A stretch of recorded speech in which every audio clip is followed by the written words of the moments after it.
Hi guys, we're about to discuss about the theories of globalization. So first, let me introduce our leader and members. Our leader is Realin Espinosa and the members are Neil Ramon Alegre Tabora, Benedicto Jan Dumugo, Calvin Dave L. Angana, Freddy L. Abison Jr., Arvin D. Miligreto, Ralph Bilgi Norio. So before we start, let me have a little reminder first that this is for educational use only. Our group is allowing our instructor, Mr. Roldan Ardenes, to use this as an educational material. So the first one to report is me, and I am Helvin de Belangana. And let me tell you about our objectives. Our objectives are to know more about globalization, to understand the theory of globalization, and to know the central theme of globalization. So, according to some peasant activists in Thailand, he said that we don't know what globalization is, but we have to act. So, spoke a peasant activist in Thailand recently, Sopat 2002, his exclamation were convinced meets uncertain to yield frustration. Well, epitomize current knowledge and politics of globalization. It is impossible to avoid the issue, but difficult to specify what is involved. Concerned citizen feels a need to respond, but most are unclear how. Globalization is regularly characterized as one of the greatest challenges before humankind. And the questions, but why? What is to be done about it? So, frame of analysis. Chapter 1.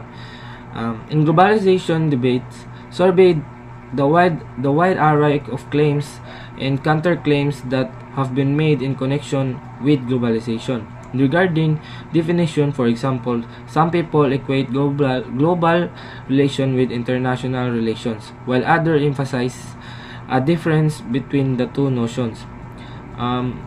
In respect of scale, some analysts see globalization as pervasive and overriding fact of contemporary society, while others dismiss globalization as an fantasy. Concerning chronology, some say that globalization is a certain development, while others state it begins far back in history. As regards explanation, some account for globalization in materials terms of capitalism and technology, while others emphasize ideational forces connected with identity and knowledge. On the question of social change, some assessments affirm that globalization is fundamentally reconfiguring contemporary society, while to globalization a critical introduction, others asserted that all social structure persists unaffected. So, in normal terms, some evaluations champion globalization while others denounce its consequences. With regard to policy, different people have promoted competing neoliberalist, rejectionist, reformist, and transformist courses of action. In short, the first chapter summarizes what is at issue in a current deliberation about globalization. So next, Chapter 2. Chapter 2 focuses in more details on the vexed issue of definition globalization. 5 general conceptions are distinguished. First, globalization as internationalization, globalization as liberalization, globalization as universalization, and globalization as westernization, and lastly, globalization as respecialization. With the spread of transplanetary social connection, it is argued that the first 4 definitions are largely redundant. Only the last notion gives globalization a distinctive meaning and at the same time identify a key contemporary story development. In the remaining of the book, therefore, globalization refers to the advent and spread of what are alternative called global, transplanetary, transworld, in certain respect also supraterritorial. social species. That said, as chapter 2 also stresses the contemporary rise of transplanetary and supranatural connectivity has by no means brought an end to territorial, geographical, and associated economies, government and identities. Global and territorial spaces coexist in interrelated and complex fashion. Then next, chapter 3, situated globalization in history, addressing the hotly contested questions of chronology and periodization. Here it is argued that if globalization is understood as the spread of transplanetary and supraterritorial relations, then the trend has mainly unfolded in the past half century. True, harbingers of globality can be traced back hundreds of years, and notable transworld connectedness existed from the middle of the 19th century. However, as evidence presented in chapter 3 indicates, the greatest expansion of the transplanetary relation, including the main emergency of supraterritoriality, has transpired since the middle of the 20th century. Moreover, at the moment the trend shows little sign of stopping, let alone reversing.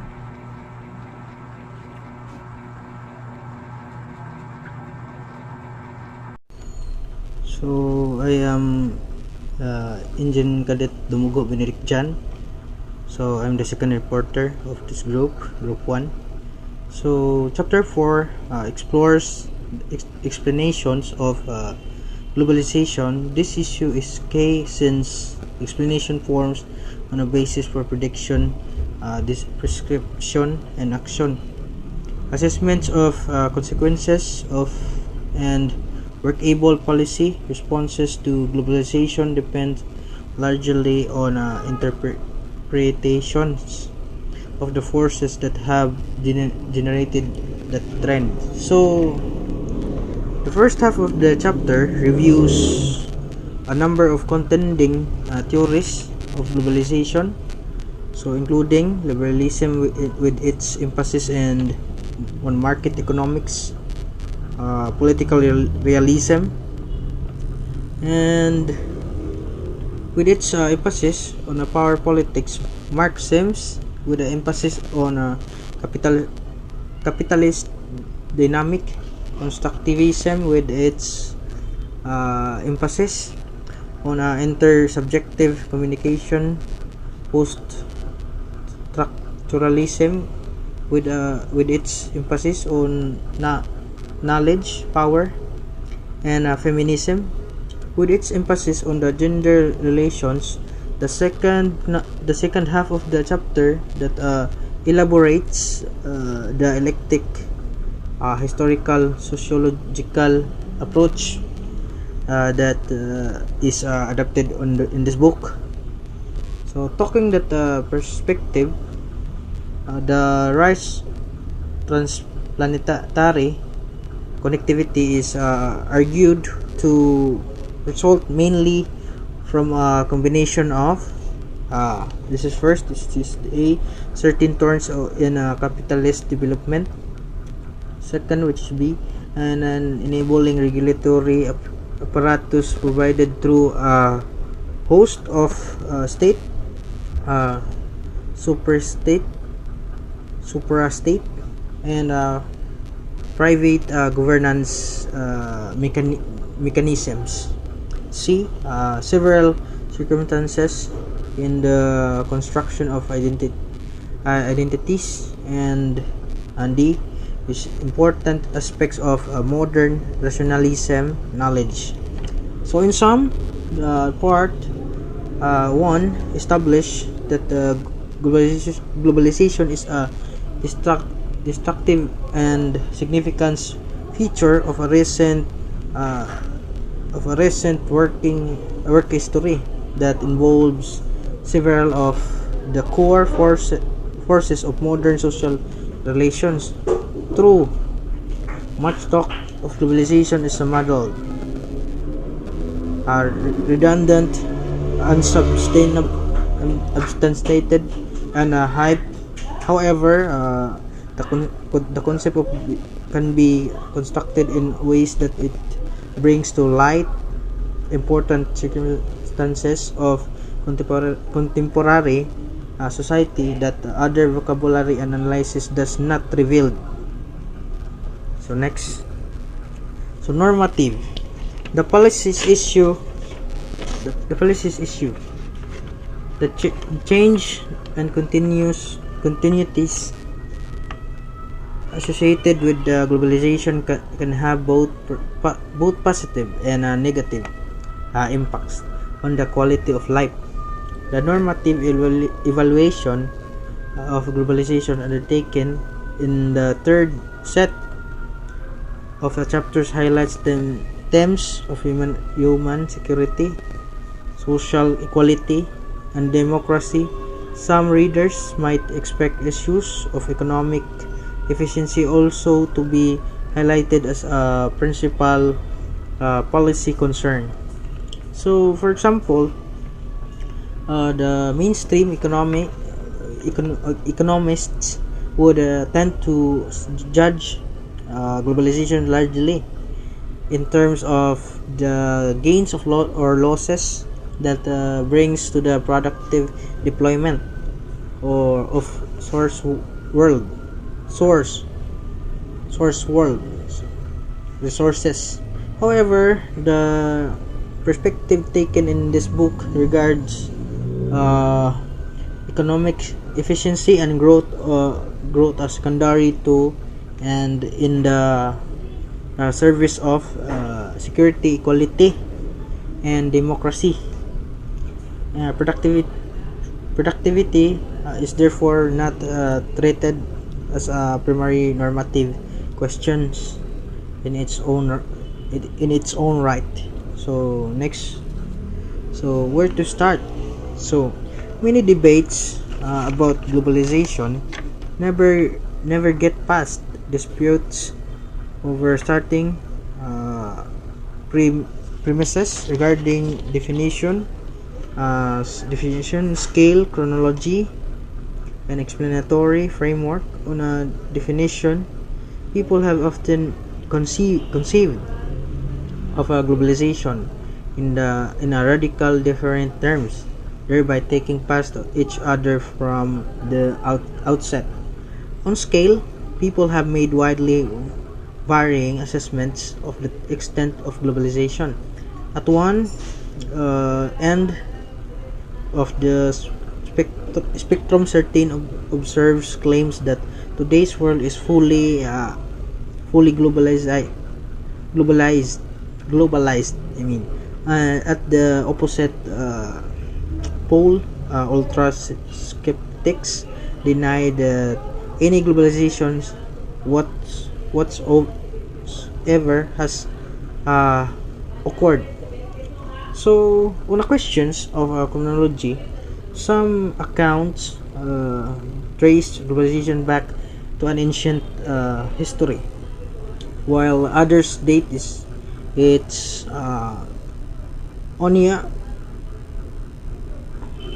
onions back only several decades. Regarding explanation, analysts have identified widely differing cultural, economic, political, and or technological dynamics of the globalization, which such consisting starting points. Many globalizations debates have been foredoomed to the deadlock.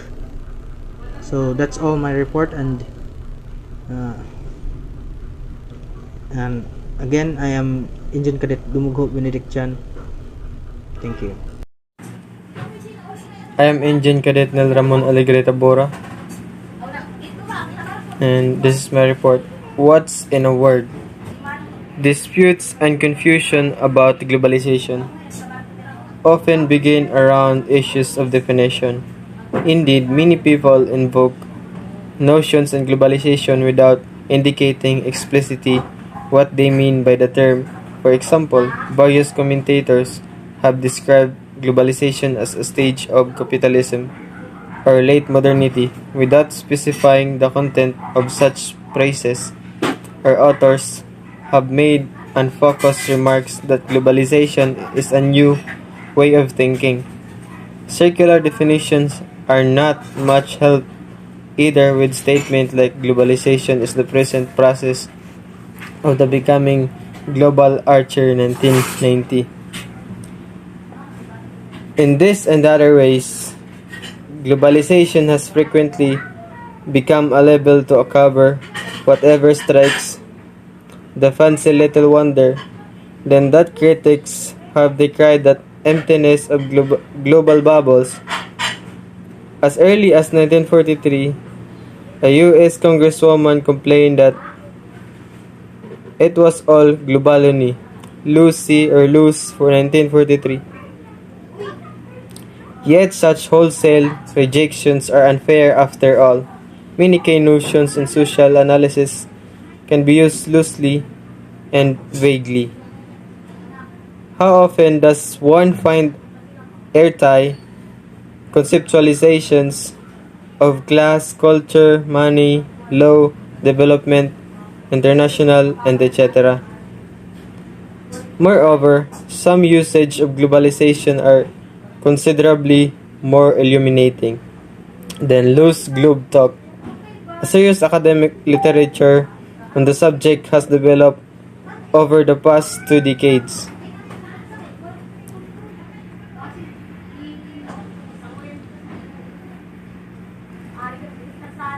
Factors or fantasy. Both when they agree and when they disagree on the general definition of globalization, people have often held widely differing assessments regarding the extent of the development. On the one hand, analysts who might be characterized as globalists claim that contemporary social relations have become truly globalized. Globalists also tend to regard globalization as the single most important fact of the contemporary history. In contrast, ultra-skeptics have dismissed any notion of globalization as myth. Between these extremes, other analysts have treated globalization as significant trend but one that coexists with other important developments and is far from finished. This more measured account often also stress the uneven incidence of globalization among countries, classes, and other social groupings. And the next reporter will finish the topic. Good day, sir. Good day, classmates. I am Freddy Labison Jr. I am here to report about the the central themes like capitalism, governance, cultures, and history as a driving force of globalization. The global governments brings together drivers, actors, and coordinates collective actions and the levels of the planet. The goal of global governance, wrote to defines, is provides global public goods, mediation systems for complex functioning markets, and unified standards for trade and industry. One of the critical global public goods is a catastrophic risk management, putting the appropriate mechanisms in the place to maximally reduce the likelihoods and impacts of any events that could cause the deaths of 13% humanities across the planet and damage environment magnitudes. And my explanation is about the global governance is a more generally effective through the range of organizations acting that in intermediary bodies. Those includes bodies in charge of globalization or coordinations such as the EU or ASEAN, which coordinates the policies their members and in the certain globalization zones. Those includes strategic or economics initiatives under the leaderships of one country.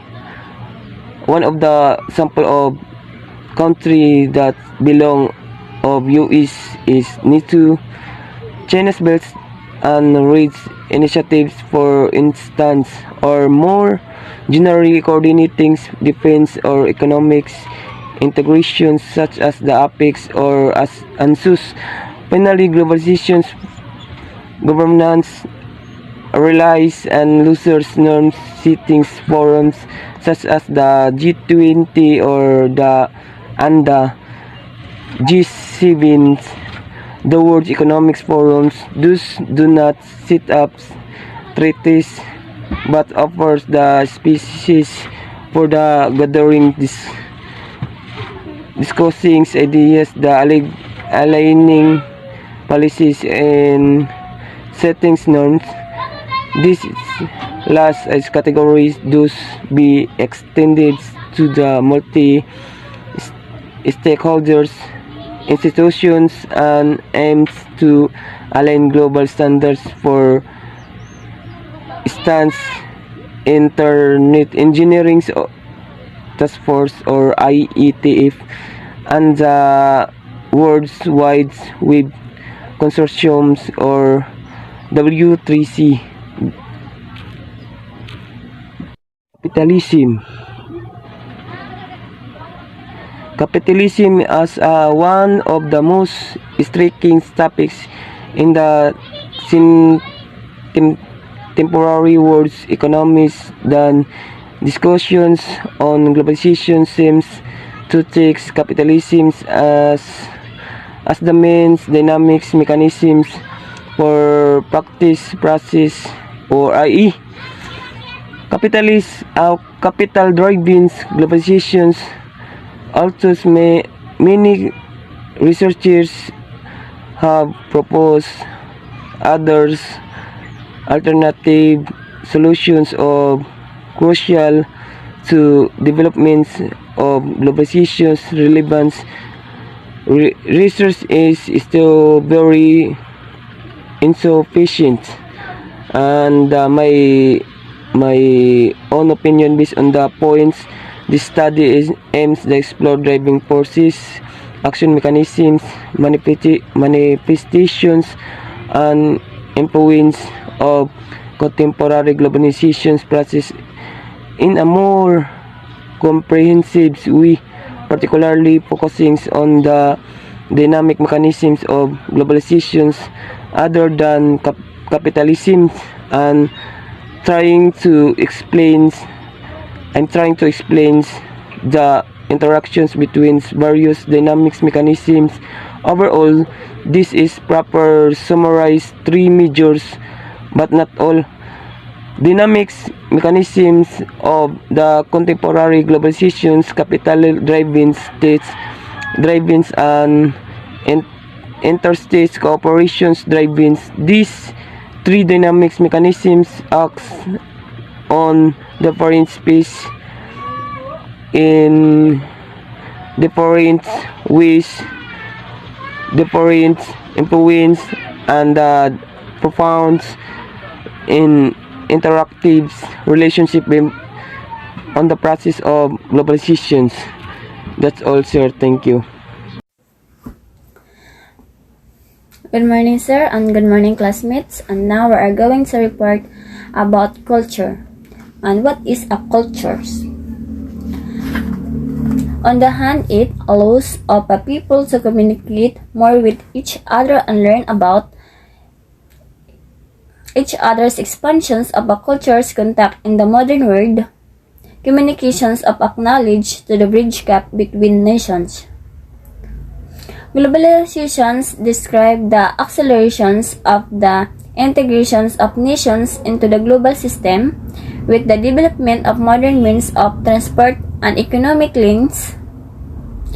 Thanks to the people of the media, it is a contribute to the expansions of a cultural ties between the peoples and human migrations. However, it is a continuing the dangerous loss of a cultural identity. The younger generation learns from each other fashion, habits, preferences, habits, and causing them to become like frequently simple and faceless. Potential loss of a cultural identity lies in the growing threat of assimilations, absorptions of a low culture of the large, dissolutions of a culturally minority in the cultures of the great nation, heedless of the paternal cultures. In the mass of immigrations of the another country and getting their citizenship, preservations of a cultural identity in a contemporary society was measured as the highest achievement of the civilizations. Previously, it did not pay the attention so observed by another. One nation is dissolving a culture with the rest of the conquered people. So it was the time to European and colonizations of Latin America and Africa. So this is about culture, and the next is history. And so what is this is about of the history?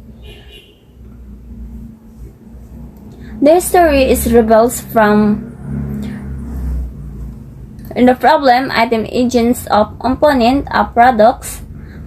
This is in spite of the fact that religions globalizations have a unique consecutive relationships of the later can impact religions is a very varying, sometimes paradoxical with the obvious explanations for this. The most of the people should be understand it is that a religion should be not be treated monolith.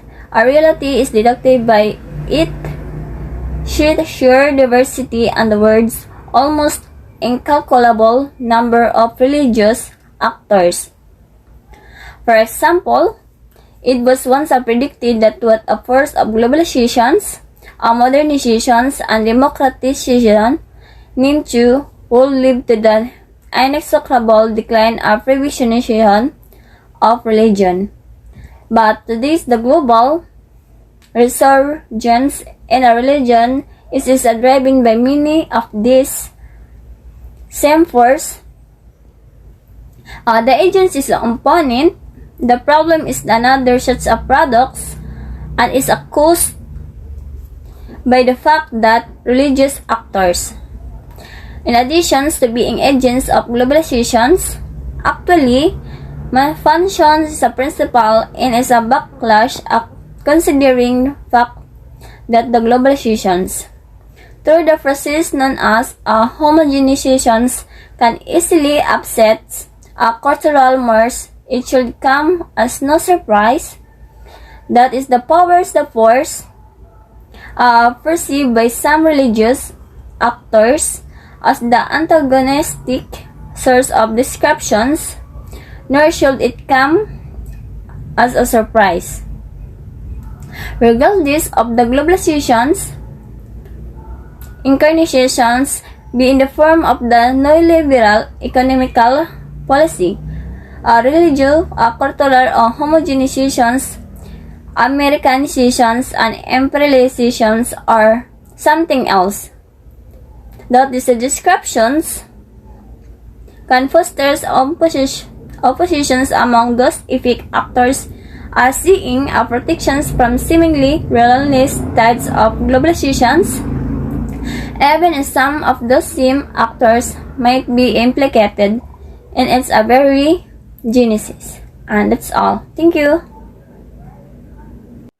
So, good day everyone. I am Engine Cadet Milgrito and I will discuss to you about the theories about globalization.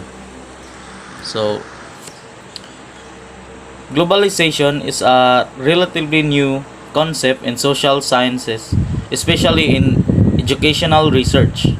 And though it permeates all fields of socio-economic, political, and cultural life, there is no agreement about the nature of the phenomenon, and the definition may vary from person to person depending on their worldview. So, this article will present three major stances in globalization theory: the hyperglobalist, the skeptical, and the transformational. These approaches to global tendencies will form the framework for the discussion about globalization and its effects on education. So, in accordance with the transformationist view, it can be suggested that we now all live in one world, and the interconnectedness can positively as well as negatively affect political, cultural, and socio-economic spheres. So, the hyperglobalist approach presents the stance in the globalization theory, which claims that the world has entered a truly global age, legalizing the dominance of global capitalism. The logic of hyperglobalist stance is underpinned by neoliberal agenda, which views globalization in terms of open market. So, the advent of market principles causes reinterpretation of political, socio-economic, and cultural issues. The restructuring of the relationships between the state and an individual and introduces new values. However, a global market and free trade poses a threat to the national economy and puts an end to the nation states as the primary unit of political organization. So, liberal progressive also support the idea of economic liberalization, but admit the fact that it can be a double-edged sword unless special attention is paid to equality equality issues. So the concern about equal equality is shared by neo-Marxists who see the salvations in transnational alliance of labor and human rights activists. So the skeptical approach questions the effectiveness of trading blocks and views the issue through historic perspective. Moreover, skeptics do not perceive globalization as a novelty and do not observe any global changes. The world is just the same. And if the preference of worldwide trade is made, they consider the most of exchange takes place at a regional level rather than global. So, the European Union, the Pacific Rim, and other trading blocs can serve as an example. So, the trade between the nations has centuries history and in some respect, spectacle stance can have objective grounds. So, the skeptic claims that the logic of global capitalism has led to greater polarization between the developed and developing countries. Besides, though many of globalization theories refer to the demise of the nation state, spectacle stance argues that Paradoxically, globalization extends the role of the state to confront modern dilemmas. In terms of education, skeptics doubt that any meaningful globalization has taken place. Though, through policy, borrowing national education systems tend to research tend to resemble each other. The argument lacks solid ground that national education system do not exist anymore or the nation states gives up control over them. So that would be all, and the next reporter will continue it. Thank you. Good morning, sir. I'm Engine Cadetorio. So, this is my part. The transformational approach represents intermediary, more balanced stance toward globalization. They do agree with the hyper hyperglobalist about an intensification of global interconnectedness and recognize the all-pervasive nature of globalization process. However, they doubt the novelty of the phenomenon and view it as a historically contingent process replete with contradictions. contradictions. On the one hand, it promotes economic, cultural, and political integration, and on the other hand, it causes desertification, distancing first world from third world. Some nation, state, and communities get full advantage by being part of the global world, whereas others become more and more disadvantaged. So, transformationalists explain the contradiction of globalization by the inconsistency of global division of labor in terms of centripetal relationship. More and more individuals from transition of developing nations are represented in the core of global economy, whereas there is an increase in number of disadvantage in the periphery of industrial states. So next, conclusion.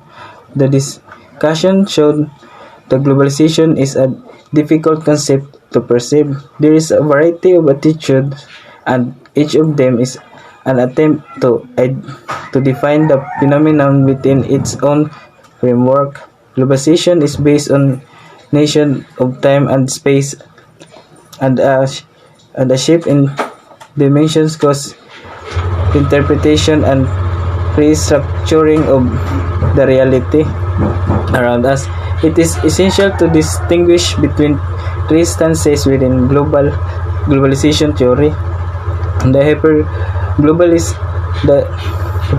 stance within globalization theory, the skeptical and the transformational. Complete understanding of these approaches will work towards throughout realization of global trends. The article argues that national education systems have not raised their historic role. So, the contrary, in the era of global interconnectedness, sustaining statehood and national identity has become more vulnerable, and education has to play a special part. Thought focus should be made of the effect of globalization over education. So globalization, state, and education are closely linked nations, and if any of the component lacks, often it is difficult to have a thorough understanding of each of them.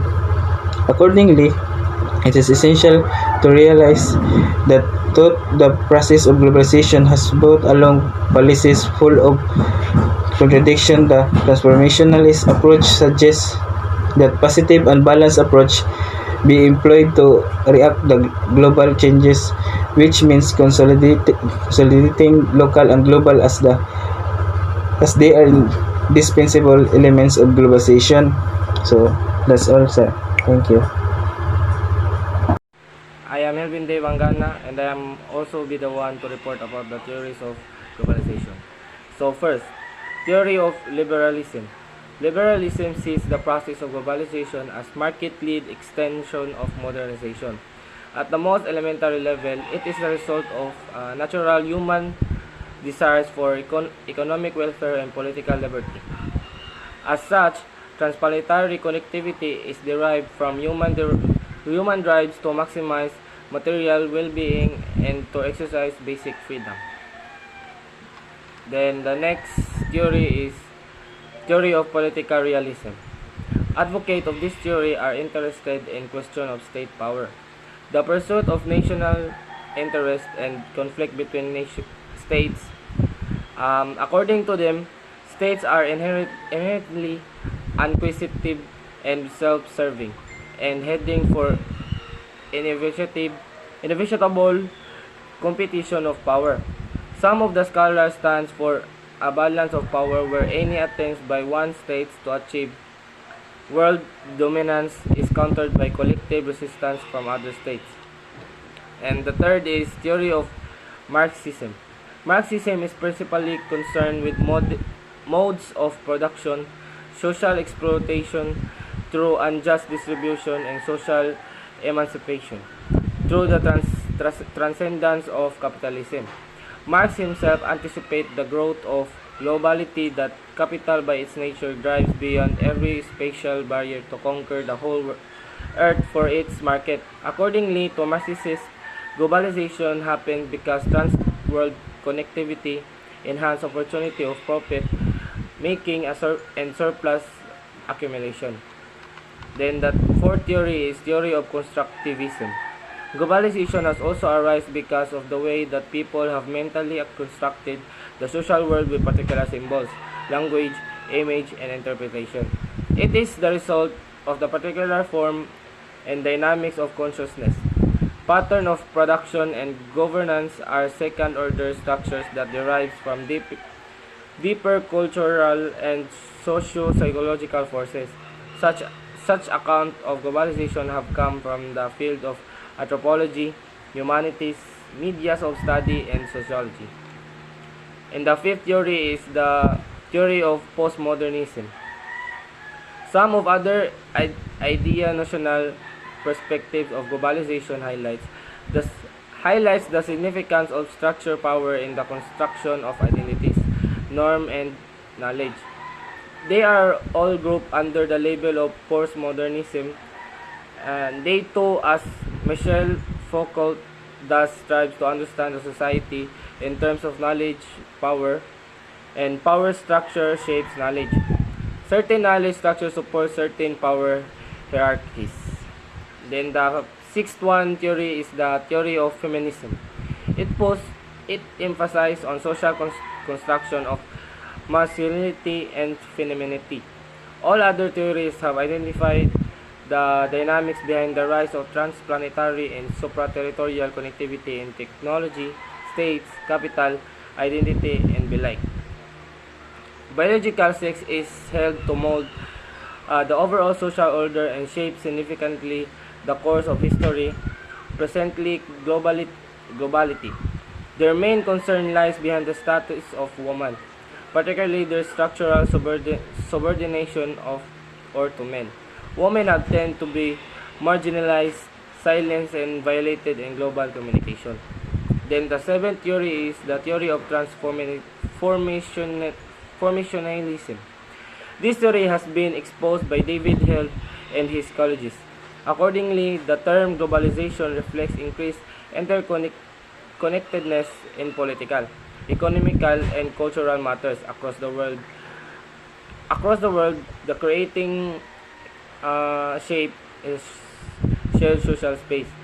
Given this interconnectedness, globalization may be defined as a process or a set which embodies a transformation in the spatial organization of social relations and transactions, expressed in transcontinental or interregional flows and network of activities, and interregional and power.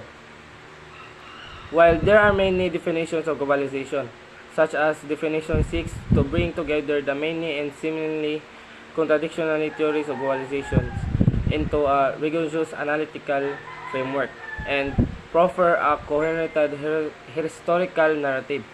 Held and McGrew analytic framework is constructed by development a three-part typology of theories of globalization consists of hyperglobalist, skeptic, and transformalist categories. Then the last theory is the theory of eclecticism. Each one of the above six ideal type of social theories of globalization highlights certain force that contributes to its growth. They put emphasis on technology and institution building, national interest and interstate competition, capital accumulation and class struggle, and identity and knowledge construction, rationalism and cultural imperialism, and the last is masculinized and subordinate of woman. John Art scholars synthesize them as force of production, governance, identity, and knowledge. Accordingly, capitalists attempt to mass ever greater resources in excess of their survival needs. Accumulation of surplus. The capitalist economy is surely monetized. Money facilitates accumulation. It offers abundant opportunities to transfer surplus, especially from the weak to the powerful. This mode of production involves perpetual and pervasive contest over the distribution of surplus. Such competition occurs both between individuals, firms, etc., and along structural line of class, gender, and race, and etc. That's all.